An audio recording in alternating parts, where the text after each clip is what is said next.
About a year ago, we moved a shadow hunter blind to the northeast corner of a big 10-acre field. Not only is it the highest point around this field, it's also on the downwind side of the food with the common westerly winds. We used Lindsley Excavating, a local southern Michigan company who had done some other work for this landowner in the past. You can tell what the soil is just by looking at the auger piles. Moving the blind in place, getting it level, setting the blind on the platform, and bolting it down was the easy part. The hard part's going to be hiding the skyscraper so deer don't see us going up and down the stairs and opening the door to get in, and then trying to get out of there undetected when it gets dark with deer in the field. This is why we didn't bother moving the blind here until the Miscanthus grass was already in place and given a head start. Fast forward to this summer, 2024, the Miscanthus is up about halfway up the platform, and the annual HD sorghum screen from John at Northwoods that I planted 6 weeks earlier in mid-June is just over waist high. Even though this blind isn't well hidden enough yet by any stretch, I did a dry run sit in the evening of July 25 just to watch the deer activity and to see where they're coming in and out. Walking down the access trail behind the wall of tall Miscanthus, I came across a dead yearling buck that had been there for only a few days. The predators had it cleaned up pretty good, but the stench and the flies were off the charts. I got up the stairs and into the blind without seeing any deer in the 360 view around me, but that doesn't mean I wasn't spotted by deer bedded down and watching me. 2 hours before dark, the first deer comes out, a small spike, and then a number of does, and right behind them, a real good 8-point. I forgot my video camera, so I was using my phone, which makes it tough to zoom in and out while recording. The deer were loving the annual clover between the corn and milo strips. The corn was now about 6 feet tall, and the milo was about 4 feet tall so far. Even with cars going by on the road, they never lifted their heads like they used to in the past. After a while, the dominant doe starts making her way toward the blind and brings her relatives with her. Had this been a regular cornfield with the usual narrow rows, I would never have seen any of these deer coming until they popped out of the corn right in front of me. But now with green food between the strips of corn, they spend more quality time in there, and it gives you, as a hunter, time to size up a buck, open up a window if you have to, turn on a video camera if you're filming, and get ready before he gets into bow range. How many times does it happen that a buck shows up out of nowhere when you're not ready, and in your rush to do about 3 things at once, you move too quick and he sees you, or you bump the windowsill with your gun or bow and find yourself in a stare down with the biggest buck ever in bow range? That's the beauty of seeing deer feed between these corn and milo strips. Notice when she gets to the end of the corn strips, she stops, looks, makes sure the coast is clear, and then continues on like she's crossing the street. This confirms to me that the corn strips are still a source of security for them. At this point, she's only 30 yards away, so I move my face behind the closed window and just film and watch what's going on with my phone in the open window.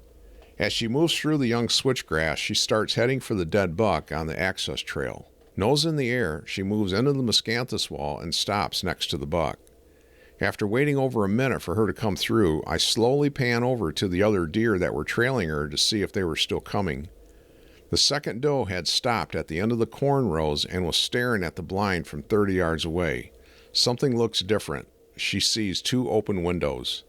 This is the kind of thing high-pressure deer don't miss. I slowly pan back to the dead buck, and the lead doe is checking him out. I pan back to the second doe, and she has stopped again and staring at the open windows. Had this been during the hunting season, she would have turned tail and gone back into the corn. But this time she's going to see where that stench is coming from. Notice as she gets through the Miscanthus wall, she looks at the blind first. With my face still behind the closed window, I pan back to the corn to see if more deer are coming. Here comes the dumbest deer on the property, a spike that is absolutely clueless. After a minute of checking out the crime scene and paying their last respects, the lead doe sniffs my footprints and looks at the blind as if she knows who did it.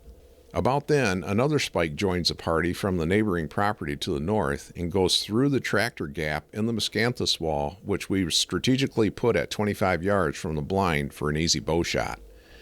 When I pan back to the corn, a 2-year-old 8-point shows up about 40 yards in front of me and starts ripping at the corn.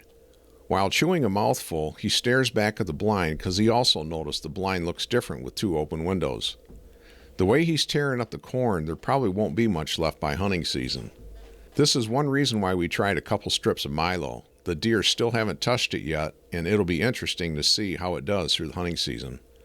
Once most of the deer moved back to the other side of the field, it was my opportunity to get out of there clean before more deer showed up.